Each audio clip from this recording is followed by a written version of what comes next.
Because basically we all start with a little bit of that, when we're born, we have, tiny amounts of all of those, and then we kind of build them up. Because it's a bit of a chicken and egg kind of thing. Like the answer is that, well, they evolved over billions of years. So, there were no specific point at which, one was really the other one. It's more like when you call it. But essentially, how it started for me was more on the health side, because I just wanted to invest in that. But even when I was doing that, I used the other domains in whatever rudimentary way I had back in my teenage years, because you still set goals around that, and you have to be persistent to maintain a consistency with that, and managing all the ups and downs and things like that, and connect with people and all those type of things. So it can start in different places depending on where people are, and that's where the assessment is really useful, to be able to understand that, hey, this is where I'm at right now, and based on this, where do I have the biggest opportunities to invest in that'll have the biggest impact on my resilience and going forward. Welcome to the Leaders of Influence podcast, the show where leadership is not a title. It's all about influence and impact. Each episode, I sit down with leaders who have built trust, moved teams, and shaped outcomes where it mattered most. No motivational quotes, just the decisions, the habits, and the pressure-tested principles that create real influence. If you want to lead with more clarity, credibility, and care factor, hit follow right now so you don't miss the next conversation. Now, let's get into today's episode. Welcome to the Find Your Influence podcast with Anton, where we talk all things influence, and we talk influence with amazing, amazing humans. And I'm so grateful for the people that join. Jurie Rossouw is someone I've just been connected with for probably 3 or 4 years now, and I love Jurie's work. I've sort of learnt from Jurie, and you're going to learn a lot about neuroscience today, but you're going to learn a lot about resilience, because Jurie is a Sydney-based resilience expert and a neuroscientist, by the way, researcher and CEO focused on translating the neuroscience of resilience into practical, scalable tools for organizations and communities. Jurie's work sits at the intersection of applied neuroscience, preventative mental health, and technology, with a clear mission to help people feel safer and more confident under pressure so they can perform, relate, and lead. Resilience is such an important part of leadership, with more compassion across teams and cultures. How good's that? That is just the best mission ever. And Jurie's been doing this since 2016. Jurie has led a company called Driven, or hellodriven.com, which is a resilience program,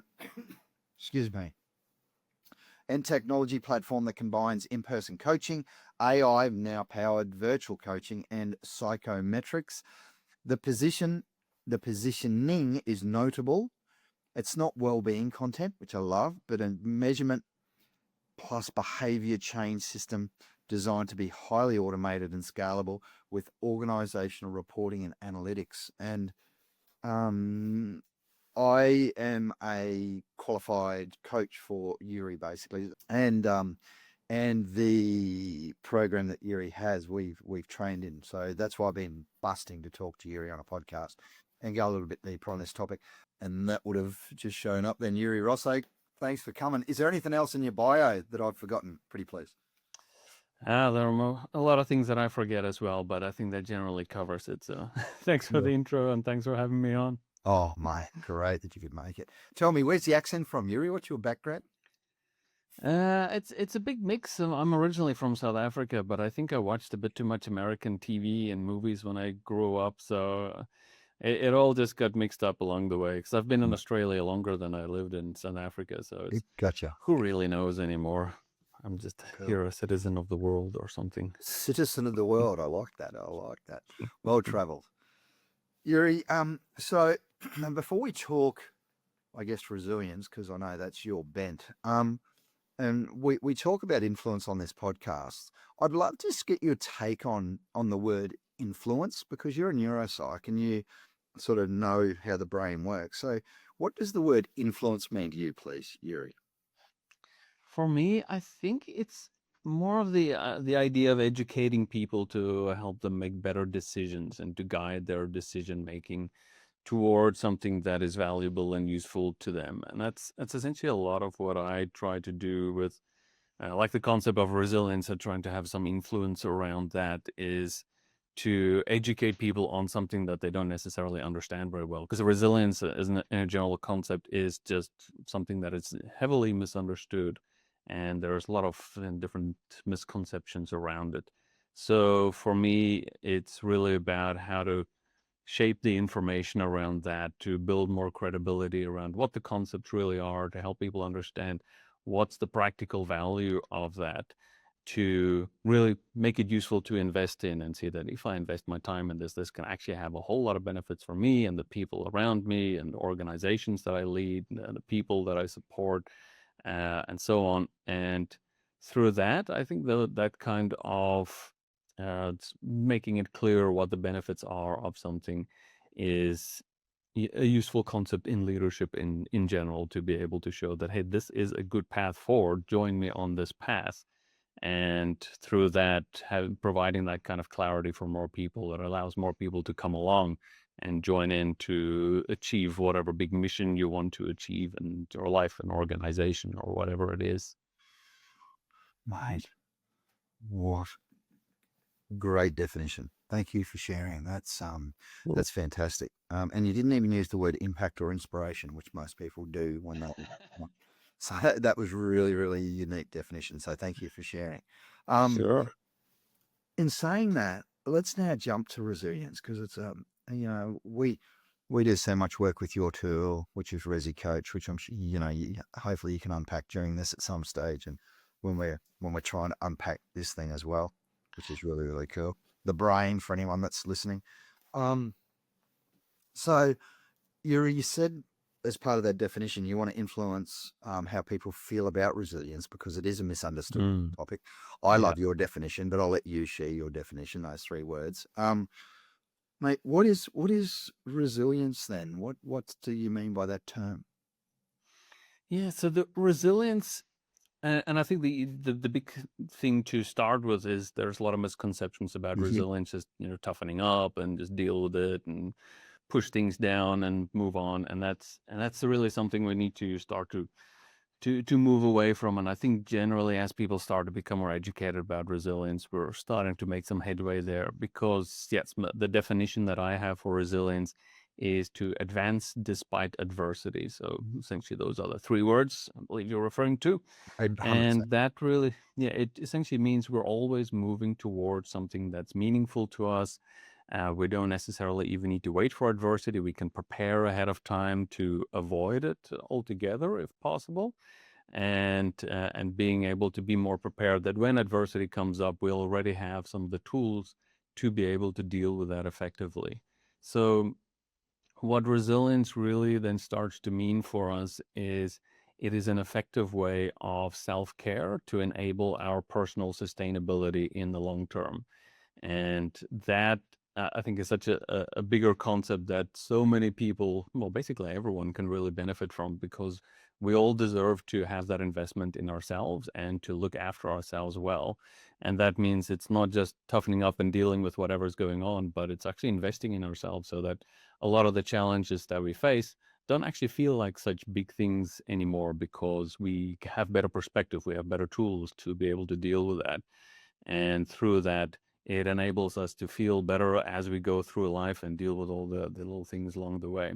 And what really enables that is essentially the PR6, the Predictive Six-Factor Resilience model. So the 6 domains of resilience that we identified there.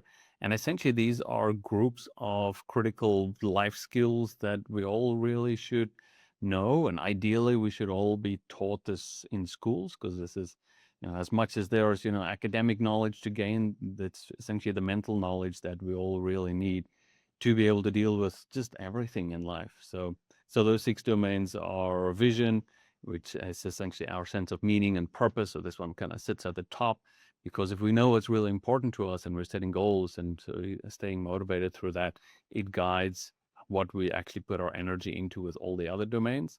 Then there's composure, which is really about how can we manage our emotional world and maintain our sense of calmness under pressure and just in general in life. And then there's reasoning, which is more about problem solving, introspection, being able to take what's around us, think about that critically and use it in ways that helps us. There's tenacity, which is about staying persistent and motivated, and what are the tools and techniques around that. Collaboration, which means we are connecting to people, we're building relationships, investing in our social skills. And then finally, we've got health, which is essentially investing in our sleep and nutrition and exercise, looking after ourselves physically, because if we don't have that, then everything else is kind of falls down. So essentially, these, and when we think about it, yeah, those are things that we all really need. We all need to know how to do these things, but nobody really teaches us how to do all of that. And that's really what our programs and everything is about, is like, hey, these are skills we all need. So this is a structured way of learning that and making sure that we invest in all those different areas. I love it. I've got a tough question for you. A tough question. Oh. Well, actually, it probably won't be a tough question. And because I've gone through your training, and I always really focus on that before and the after, and we call them the boom event. Jurie, you're going to have a boom event in life. Let's be prepared for that. You may never, but the likelihood is that the human species and all of us will have something to deal with in our life. And can I ask you, and I don't know, and the answer might be a no to this, and I'm okay with this. When we're using your Resi Coach and we're training it, and I talk about before and after, people say, which ones of the PR6 are before and which ones are after? And I sometimes I'll answer it and I'll give people my perspective, but is there or is it all before and all after? Do you know what I mean? Vision, composure, collaboration, tenacity, health, and reasoning. Yeah, so it's because basically we all start with a little bit of that, when we're born, we have, tiny amounts of all of those, and then we kind of build them up, because there's a bit of a chicken and egg kind of thing. Like the answer is that, well, they evolved over billions of years. So, there were no specific point at which, one was really the other one. It's more like when you call it. But essentially, how it started for me was more on the health side, because I just wanted to invest in that. But even when I was doing that, I used the other domains in whatever rudimentary way I had back in my teenage years, because you still set goals around that, and you have to be persistent to maintain a consistency with that, and managing all the ups and downs and things like that, and connect with people and all those type of things. So it can start in different places depending on where people are, and that's where the assessment is really useful, to be able to understand that, hey, this is where I'm at right now, and based on this, where do I have the biggest opportunities to invest in that'll have the biggest impact on my resilience going forward. And one of the ones that might go a bit more towards your question, and this is something we saw in our research, is that the one domain that tends to have the biggest influence across all the other resilience domains is vision. So that is really having that understanding and that clarification of what is really important to me, what is my sense of purpose in life, which is something we decide. It's not something we discover. It's something, we think about, like, hey, yeah, this is something I want to do. And then through that, having that idea, then everything else we can start to aim towards that sense of purpose, and basically following through with the goals or whatever we set around that. Beautiful. Thank you. And great answer. So vision's probably the one that has the biggest impact on our resilience overall.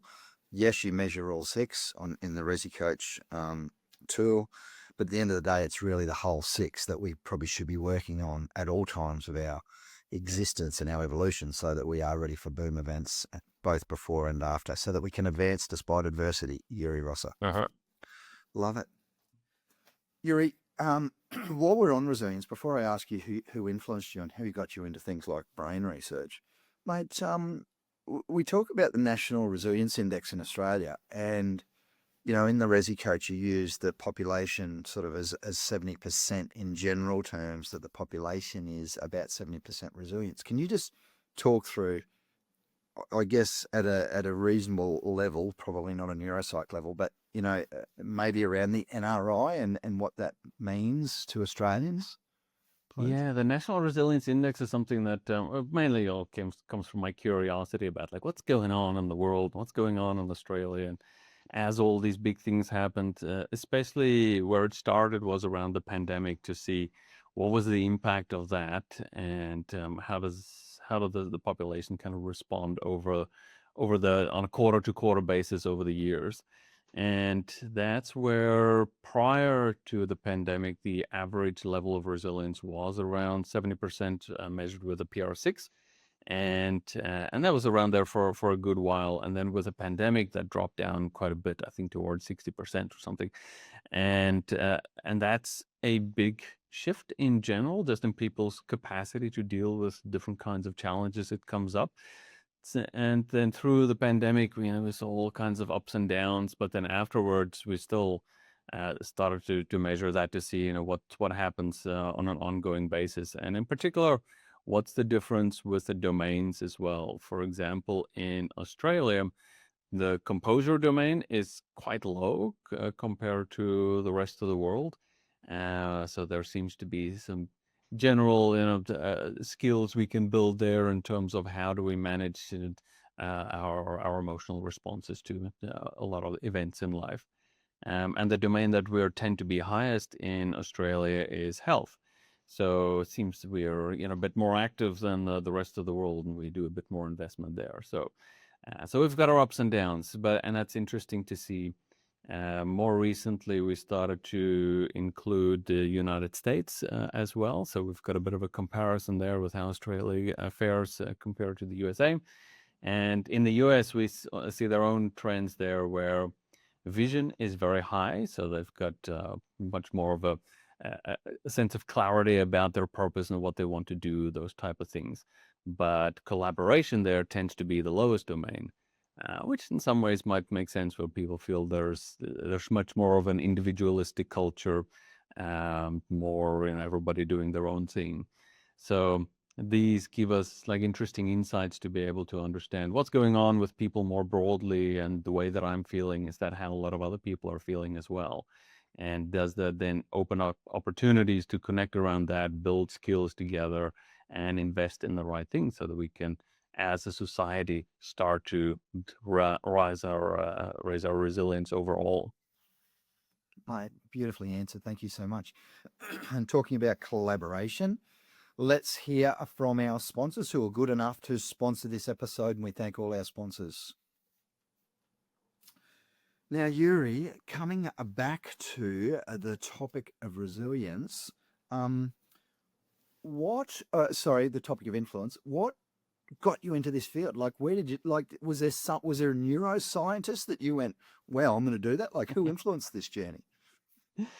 Yeah, well, the main influence there was more my own challenges in life, and as a teenager, and dealing with depression and things like that, and wanting to change that, essentially. So a lot of that came from just me wanting to improve my own mindset and to invest in myself better. And that's where I did a whole lot of research over a long time to find out more what's out there. And it's an interesting one, the question, because there wasn't really any one specific person that had a big influence on me.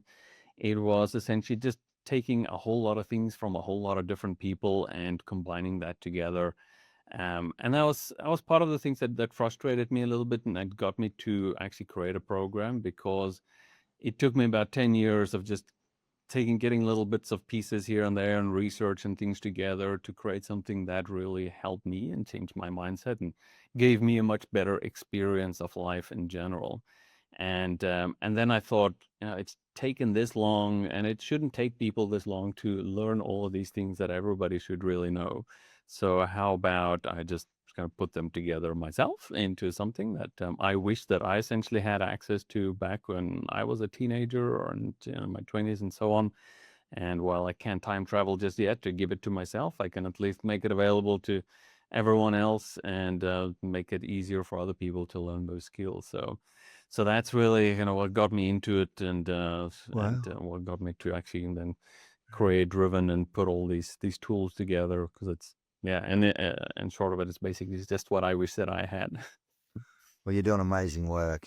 Congrats, and I'm glad that you came up with all this information, because it's just so beautifully put together, and I love your tool. And reach out to Jurie, or reach out to us, and we can do your resilience profiling for you as well. Now, so that probably not one person, your struggles as a teenager. Wow. And took you 10 years to pull this together, Jurie. Where did you start researching this 1.2 kilo lump of sort of matter that sits inside the occipital bones and these different brain and skull structures? How did you get into research?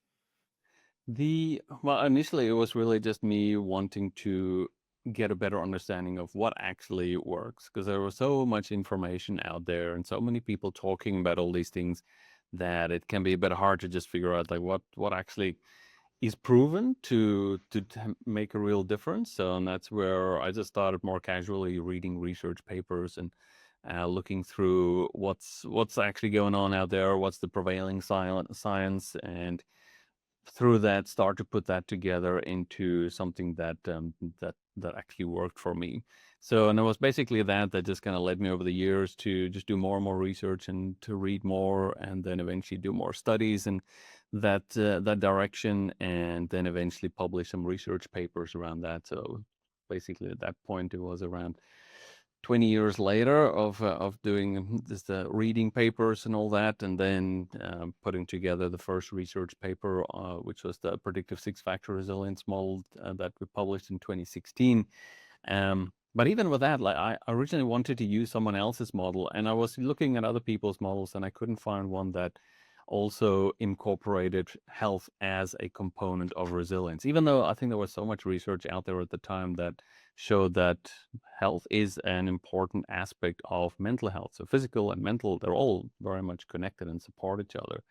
And that's where I thought, okay, fine, I'll put together my own model that connects all of these mental and physical components together and show how they work together well. And that's where, after that was starting to publish a whole lot of papers over the years, just to essentially further that understanding of resilience and clarifying it more. And as soon as we published it, so many people got in touch because they were looking for the same kind of model, and they wanted to use that in universities and so on all over the place that are now using the models as well. So that's been, that was really good to just get something out there that connected with people and made sense and makes a difference. Congrats, Jurie. Congrats. Well done, man. Change it. The true definition of changing the world. When you find a gap in research, fill it and create something that is so universally useful. I love it. And I've got to tell you, isn't it interesting? Like my personal experience training your amazing PR6 model is that the health is so important, but it's the bit that's hardest to train. People sort of tune out because you say we've got to sleep for 8 hours, eat 5 veggies a day, walk more and eat more, eat less, move more, blah, blah, blah, blah, blah. And people nod through that and they say all the other stuff is probably way more exciting than the health piece. But the health piece is the most important. And even things like your resting heart rate sort of are a determinant of, your longevity, for example, your risk of cardiac arrest. And I love where you talked about personal sustainability. If you want to be sustainable, well, you need to know what your health's doing, right? Yeah, and that's it. And it's not just the investment there for your body that's important, because your body also then influences the brain itself, and things like brain-derived neurotrophic factor, which is enabled by exercise and increased in the brain, which then helps the neurons connect more effectively, which helps us to learn faster and to remember things better and all of that. So there's been so much research around that, about people doing more exercise and so on, then are more accurate in the tasks that they do. They have better memory and all these type of things. So there's such a big interconnection there that's easy to not really understand, that once we start to learn about that, then I think is when a lot of people realize that, hey, this is actually not just about, being fit and stuff. It's actually about enabling my brain to work its best and me to feel my best as well. So a lot of interconnectivity, and that's a bit what we talk about through the training as well, is just showing that why all of this stuff is valuable. Because for neuroscience, for me, is one of those things that I think we can get very lost in. There is a lot of complexity, of course, there. It's the most complex thing we're aware of in the universe, the human brain. But for me, it's really about finding out of all of that information, what are the things that if we understand them, it actually changes what we do on a day-to-day basis. And it changes our actions as normal people. And through those changes we make, it enables us to feel better, do the things we want to do, and accomplish what we want to in life, and just get a better experience of life in general.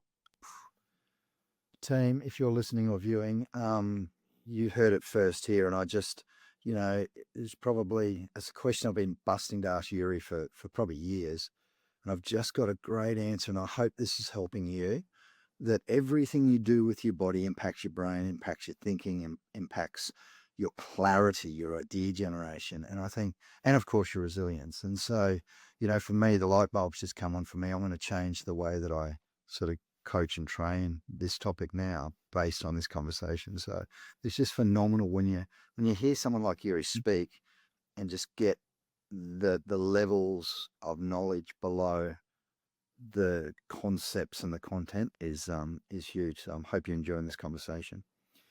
Thank you, Jurie. It's full on. Let me ask you this. You've studied this, you started at 16, you spent 10 years putting a model together, you spent another 10 years researching and putting something together that uni's picked up, and all of a sudden, 20 years after you started, you've got a model, but you've also got literature, you've got studies, and you've published. Unbelievable. And one of the questions that I ask our guests is, who are you most proud of? Who, like with all of the stuff that you've done, we're still humans, and it's about collaboration, really. Have you got someone that you've trained, coached, grown, developed, worked with, that you've influenced, that you go, wow, I'm really... And there's probably thousands of them for you, but is there a story or two? Someone in particular, I don't really know about that. I think we'll have to ask them. Some of the coaches that we have out there that I see make a big difference is probably more that comes to mind for me, that as people that have been working with and for quite a few years in different contexts, that I think is making a big impact there is like Maria Roberto doing some amazing things over in Melbourne. I've got Andrew Palacios over in Western Australia doing some amazing work with minds there, doing a lot of training in high adversity resilience training, which is one of our more advanced courses, teaching skills that goes out to support people that in emergency services, things like that need a bit more interesting skills to deal with those kind of challenges. Other people like Luke Evans, who's just moved down from Brisbane here into Sydney, that has been getting fantastic feedback with the work that he's doing over here with resilience training. But there are so many out in the world. We've got people in the United States and about 50 different countries taking out the training into all different walks of life and different areas, from schools to organizations and emergency services and defense and everywhere, where essentially we all need resilience in some kind of way. And that's a lot of what I try to do, is just provide the models and the tools and things that can then be taken by people in different walks of life, translated to their specific audiences, and just teach these skills in some kind of ways that make sense and has an impact, and try and reach as many people as we possibly can. And that's really what's been fantastic, working with so many people over the years. Must be very rewarding for you. It definitely keeps me busy. It would do. You'd have a lot of people drawing on your time, I would have thought, and me being one of them. So if I haven't thanked you yet, really grateful that you could take the time this morning. Now, Jurie, talking about coaching and all of the people that you've influenced, one of the questions that I ask our guests as well is about leadership. Like, you run a business, you work with leaders. What does the concept of leadership mean to you, please, Jurie? I think it's probably similar to what I said before, which is more around providing clarity, informing about what is it that we want to achieve, why is it important to achieve that, and getting people on board towards that, to move together and collaborate on how do we achieve this thing that is worth investing in. I think it's probably a bit easier when we have something like this, which is about building skills in people that makes a real difference, that supports mental health, where it's something that I think a lot of people just can get on board with and agree that, hey, this is worth investing in. And that's where I think from my side, it's mostly about simplifying and making it easier to understand why this is valuable and why should we go into this. Because there's always a lot of complexity out there. It's easy to get caught up in all of that. But if we can cut through that and focus on this is what matters, this is what we need to do to get there. So let's spend the time and get into that and get less worried about all the other things. Make it a bit easier to say no to all the things that is not really, really important. And yeah, if we can do that, we can all kind of move together without getting too caught up in all the little things. Wow. Beautiful. Love it. Talking about the little things, and you talked about mental health there, and which is not a little thing. A lot of our work now is around psychological safety, and we even had a meeting with a client yesterday who said, Anton, can you do resilience training? Yep. Bring the Resi coach? Yep, no worries. Can you put a psych safety sort of layer over the top of it? You know, how important this is for you to sort of work on your own psychology and your psych safety. But not only that, maybe dealing with others as well. And that's the composure piece, dealing with maybe leaders who maybe don't have high composure, for example. Like, can you just, if you could, and I know this is outside the question set a little bit, but can you just give our listeners and viewers, Jurie, a bit of a linkage between resilience and psych safety, if that's okay? Yeah, I think there is, and this is something we talk quite a bit about in the high adversity resilience training program as well, where there is an important connection between our own mindset and the work environment itself, because resilience should not be used as a way to say it's your responsibility to deal with a very harsh work environment. But rather there should be almost like an equal investment between the organization and the individual to be able to say that we're investing as much as we can in the environment itself. Let's talk about what do we really need to invest in there to be able to show that since we're doing the work on the organization, here are things that you can work on as an individual as well, provide training around that. And that's really where we see people are much more interested in investing in the time to take training like resilience first aid when they see that this is also reflected on the organization side, so that there's going to be improvements in the organizational environment as well.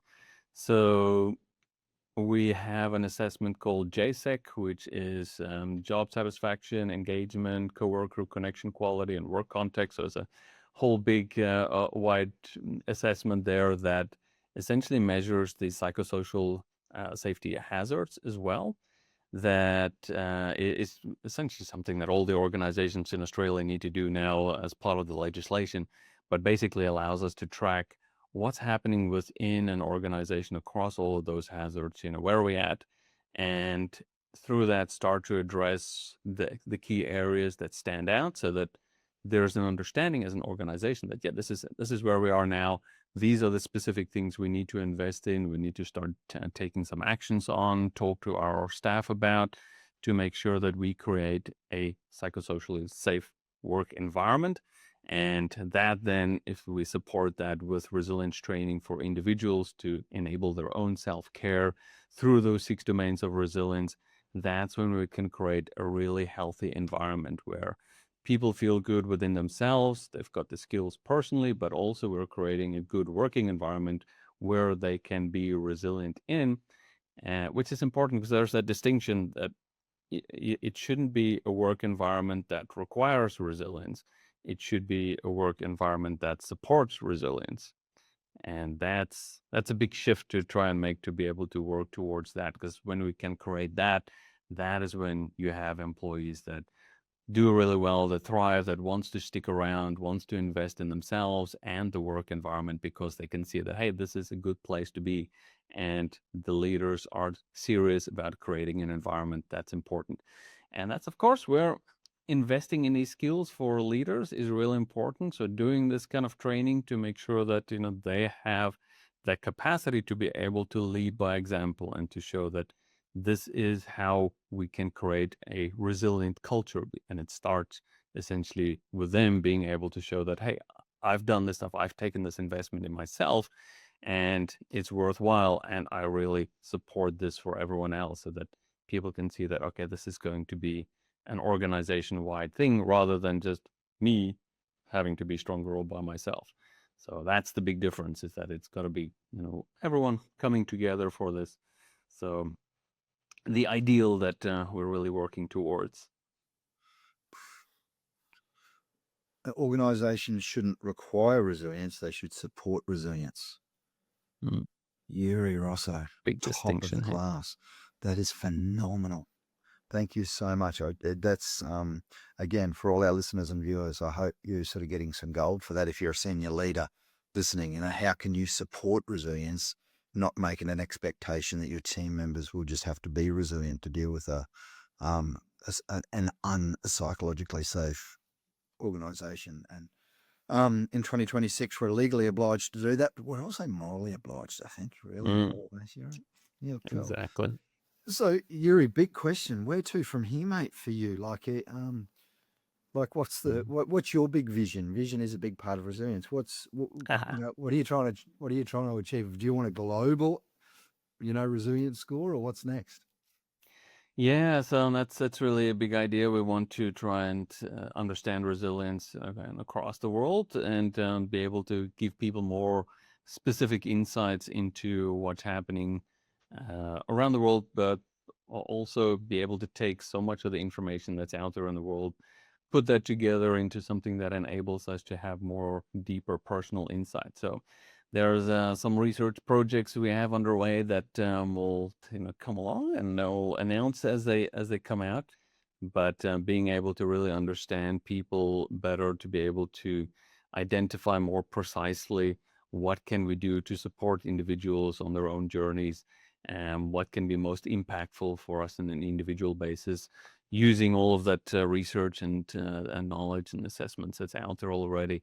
That's really something that's interesting me at the moment, and that I want to invest a bit more time in. But yeah, so in the meantime, it's a lot of just taking out resilience first aid and heart and all these other programs and the PR6 out into the world, and wherever people see them, and when they do them, they go, wow, this actually makes real sense. This is actually really useful and practical in my daily life. It's not just training to tick off and then forget, but it's stuff that people carry with them every day and they find real value. And so just taking that out is, that's just a big part of my life in general.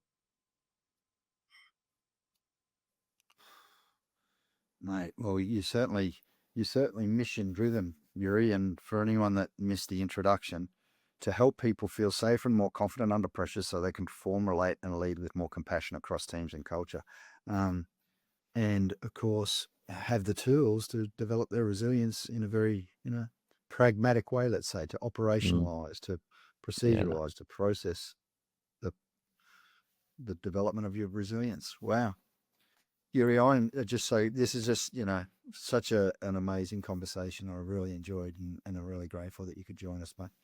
I'm going to do a quick outro if that's okay. Oh, mate, I'm grateful. So team, you just heard from Jurie Rossouw. Jurie is a neuropsych, basically, who's, redefined, developed, created the concept really of resilience and really framed it up in a way that all of us can benefit from that. When I asked Jurie about influence, it was very similar to the leadership definition that Jurie gave us: education, guidance for decision making, clarity of understanding, shaping the credibility of concepts, and making concepts or skills like resilience worth investing in. And I think it's probably one of the best definitions I've got so far of what influence and leadership means. Jurie talked about the PR6, the Predictive Resilience 6 domains, vision, collaboration, composure, health, tenacity, and reasoning, which are really important domains for all of us. When I asked Jurie if there's some before and some after, Jurie said, look, start with vision. If you get your vision right, that probably is the most important component of resilience.